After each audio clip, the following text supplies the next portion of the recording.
जय शिवराय मंडळी, कसे आहात तुम्ही सगळे। आज तुम्हाला घेऊन आलेलो आहोत एके द सायकलिस्टच्या नव्या एका एपिसोडमध्ये। मागे आपण आत्ता जिथे उपस्थित आहोत लोकनेते बाळासाहेब देसाई यांचे शताब्दी स्मारक, आणि आपल्यासोबत आहेत अजित देसाई सर, जे की आज आपल्यासाठी एक माहिती म्हणजे संपूर्ण देणार आहेत आपल्याला। आणि आता डिटेलमध्ये अजित देसाई सर आपल्याला संपूर्ण माहिती देणार आहेत। आज आपण कुठे चाललोय ते तर ब्लॉग सुरू करण्याआधी मी आता थोडंसं आपण बोलूया। आज आपण निघालेलो आहोत एका प्राचीन ठिकाणी, असं प्राचीन ठिकाण जिथे वाल्मिकी ऋषी यांनी स्वतः नामस्मरण करून त्या भूमीला एक पावन केलेलं आहे। अशी भूमी, अशा ठिकाणी आपण आत्ता निघालेलो आहोत जिथे आहे वाल्मिकी ऋषींचं मंदिर। तर मित्रांनो, जिथून आपल्याला जायचं आहे ते आहे हे गाव कसबे मरळी। जी प्रतिमा आहे शिवछत्रपतींची ती इथे दिसेल। आपला परमपवित्र भगवा ध्वज तो इथे आहे। आणि चला आता जाऊया, ही आहे कमान जिथून जायचंय। तर अजित सर चला आता जायचं का? चला आता जाऊया।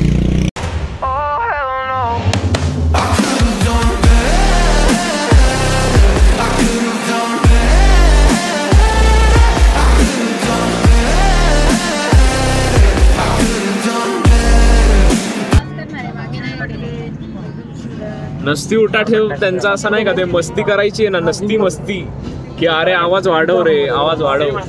तर असे करत राहतात लोक, काय हरकत नाही, आपण थटायचं नाही आणि आपलं कार्य आपण सुरू ठेवायचं, हेच डोक्यात ठेवा मंडळी, अजून काहीच नाही। वाल्मिकी देवस्थानाकडे जाताना आपल्याला सह्याद्रीच्या डोंगरदऱ्यातून आणि या घनदाट जंगलामधून प्रवास करावा लागतो। वाल्मिकी देवस्थान हे थंडगार हवेचे ठिकाण आहे। वाल्मिकी देवस्थान हे सातारा जिल्ह्यातील पाटण तालुक्यामध्ये स्थित आहे। वाल्मिकी देवस्थानाच्या दिशेने जाताना आपल्याला बऱ्याच पवनचक्क्या बघायला भेटतात। यांच्याकडे बघतच राहावं असं वाटतं, पण चला आपण पुढे जाऊया। तर मंडळी, साधारण 1 तास झालेला आहे आपण गाडीमधून गोल गोल गोल गोल फिरतोयस।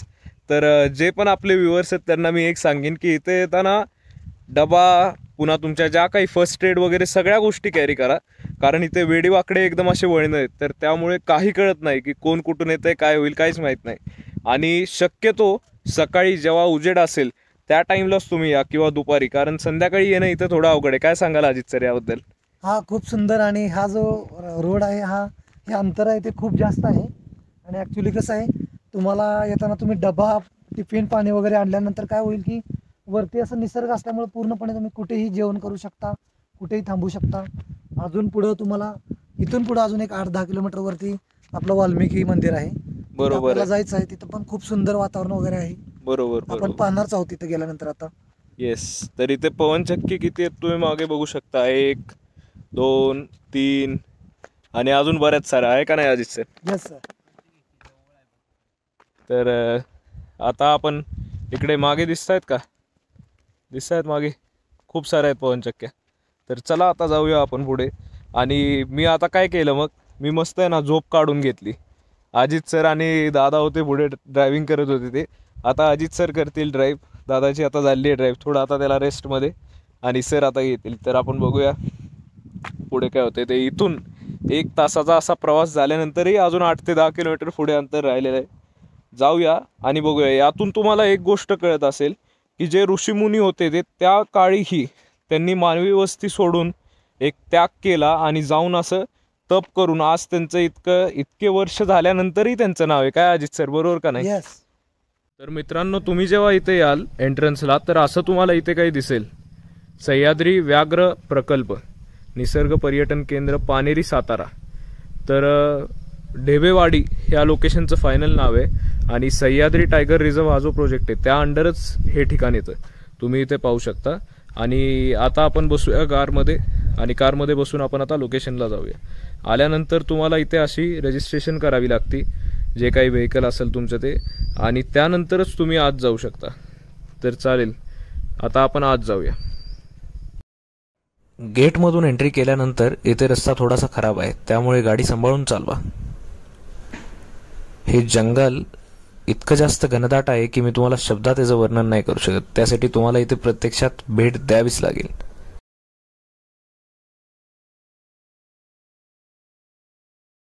तर मित्रांनो, मागे तुम्ही बघू शकता ज्या देवस्थानाची आपण वाट पाहत होतो ते इथेच आहे मागे। तर जाऊया आणि आता वाल्मिकी ऋषींचे दर्शन घेऊया। सर्व आपली फॅमिली येते मागे, तुम्ही बघू शकता। तर चला आता जाऊया आणि दर्शन घेऊया। मंदिराचे एंट्रन्स असे काही आहे। चला आता आपण जाऊया आणि दर्शन घेऊया.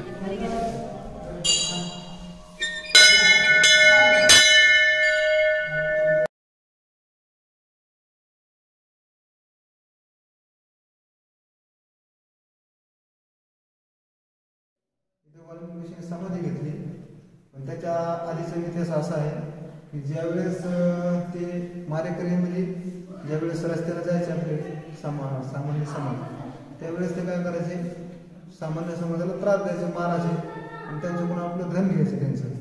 आणि धन घेऊन मग ज्यावेळेस ते आपलं संसारातलं काय असेल ते प्रपंच त्यांचा चालायचा. ते चालत असताना एक दिवशी नारद मुनी चालले होते त्या रस्त्याला. नारद मुनी चालत असताना नारद मुनी सांगितलं, बाबा तू हे जे कार्य करतो, पण हे कार्य करतो ते तुझे संसारात जे पत्नी असेल, मुलगा असेल, ते तुझ्या सहभागी आहे का? ते म्हणले हे तर मला काय नाही, पण विचारलं तो म्हणजे, पण विचारलं तर तुम्ही निघून जाता म्हणजे नारद मुनी. पण नारद मुनी म्हणजे नाही, मी इथं थांबतो. ते नारद मुनीला का झाडाला बांधलं त्यांनी आणि ते घरी गेले. घरी गेल्यावर ते त्यांच्या मंडळीला असेल, मुलाला असेल विचारलं किंवा माझ्या पापात तुम्ही सहभागी आहे का? तर त्यावेळेस त्यांनी सांगितलं, नाही तुमचं कर्तव्य, तुम्हाला ते कर्तव्य करण्याची गरज आहे. पतीचं कर्तव्य, पत्नीला त्यांनी भरण पोषण करावं. मग असं ऐकल्यावर मुलाला विचारलं, मुलाला मी तेच सांगितलं तुमचं कर्तव्य आहे. त्यावेळेस त्यांना कळलं की आपण हे चुकीचं करतो, दुसऱ्याची हत्या करून मारून हे चांगली गोष्ट नाही. त्यावेळेस त्यांनी नारद मुनीला विचारलं का तुम्ही काय करू? तर ज्यावेळेस नारद मुनी सांगितलं तुम्ही ह्या नामाचा जप करा, राम राम. त्यांना राम राम नामाचा जप सुद्धा नीट येत नव्हतं. मग ती मला म्हणले, मला म्हणता म्हणता राम जन्म म्हणजे राम तयार झाले त्या नामाचं. राम नाम तयार झाल्यावर मग त्या राम नामाच्या तयार इतके अधिकार तयार झाला, केले रामायण रामाने. राम जन्माला यायच्या अगोदर ते रामायण लिहिलेलं आहे, राम जन्माच्या याच्या अगोदर. नंतर मग त्याने मग इथं आपलं तपश्चर्या केली. इथं सीतामाई आपल्या काही दिवस राहिल्या होत्या. ज्यावेळी सीतामाईला वनवास काही दिवस जाता ना, तर लवंकुश त्यांचा जन्म इथंच सांगितला जातो, लवंकुशचा. आणि दुसरी गोष्ट म्हणजे मग सीतामाई झाल्या वाल्मिकीची समाधी ह्या ठिकाणी केली. नंतर त्यांनी आपलं शेवटचं जे शरीर होतं ते इथंच हे केलं आपण. मित्रांनो, इथे असं मंदिर आहे आणि एंट्रन्स आहे. एंट्रन्सच्या करेक्ट ऑपोजिट तुळशी वृंदावन जे आहे ते आहे आणि मागे एक प्राचीन मंदिर इथे तुम्ही बघू शकता. तर तिथे आपण आता जाऊयात. हे शिवजींचं मंदिर. तर चला आता आपण इथे जाऊयात आणि दर्शन घेऊयात.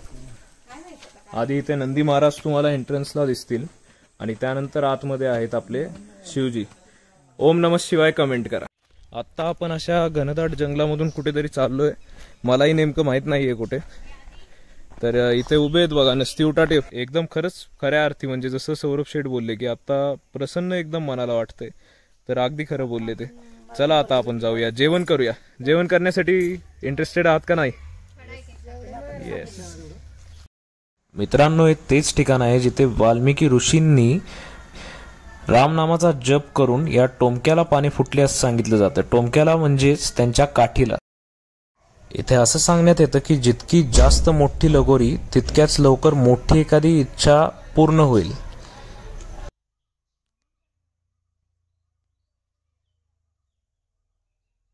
मित्रांनो, आता आपण इथे जेवण करणार आहोत. व्याघ्र प्रकल्पामध्ये अशा मस्त घनदाट जंगलामध्ये जेवण करण्याचा एक वेगळाच अनुभव आहे. तर चला आता आपण जेवण करूयात. सगळ्यांना खूप जास्त भूक लागली. काय सर, लागली का नाही मग भूक? येस. तर आता आईंनी जसं सांगितलं चटणी आणि भाकरी, तर ह्याची चव आहे ना खरी इथे येते. इतर वेळेस घरी असताना तुम्हाला ह्याची चव येईल नाही माहित नाही, पण ह्या चटणी भाकरीची इथे खरी अंगी लागते नाही का. अशा आपण या व्याघ्र प्रकल्पामध्ये आहोत, तुम्ही पाहू शकता मागे. तर चला आता लवकर बसूया आणि जेवण करूया. मस्त मित्रांनो, भाकरी, चटणी, भाजी, कांदा, लोणचं, सगळं काही. तर चला आता आपण तुटून पडूयात. काय नसती उठाटे, तुटून पडायचंय ना. तर चला आता आपण यावरती तुटून पडूया. जय श्रीराम. इथे थोडीही उष्णता नाहीये, इतका जास्त गारवा आहे, अगदी एकदम थंड वाटतंय. आता तेच तुम्ही एखाद्या सिटीमध्ये असाल ना, पुणे मुंबईमध्ये, तर आपण एकदम असे हे होतो, कधी एसी खाली जातोय कधी फॅन खाली जातोय. पण इथे इतकं नॅचरल चांगला एसी आहे की मी शब्दांमध्ये हे स्पष्ट नाही करू शकत. तर हे जे अभयारण्य आहे यातला काही भाग चांदोली अभयारण्यात पडतो. तुम्ही पॉज करून ही संपूर्ण माहिती एकदम नीट वाचू शकता. तर मित्रांनो, ही प्रोसेस एक्सपिरियन्सची आहे रादर देन मी काहीतरी इथे दाखवणं.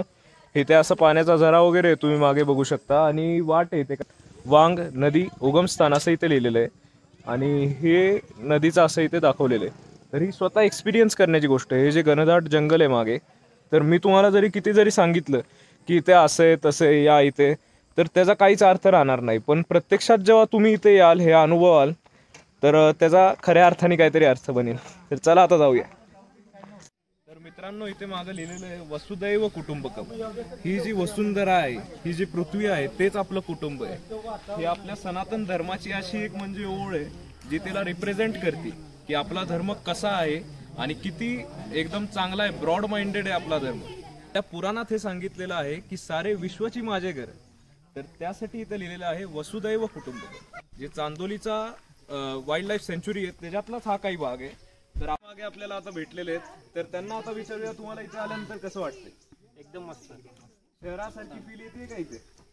शहरापेक्षा भारी. जे नॅचरलिटी पाहिजे ती इथे आहे. तर एवढा आपला निसर्गाच्या सानिध्यात हे जे देवस्थान आहे, मी तुम्हालाही नक्की सांगेन की इथे या, विजिट करा.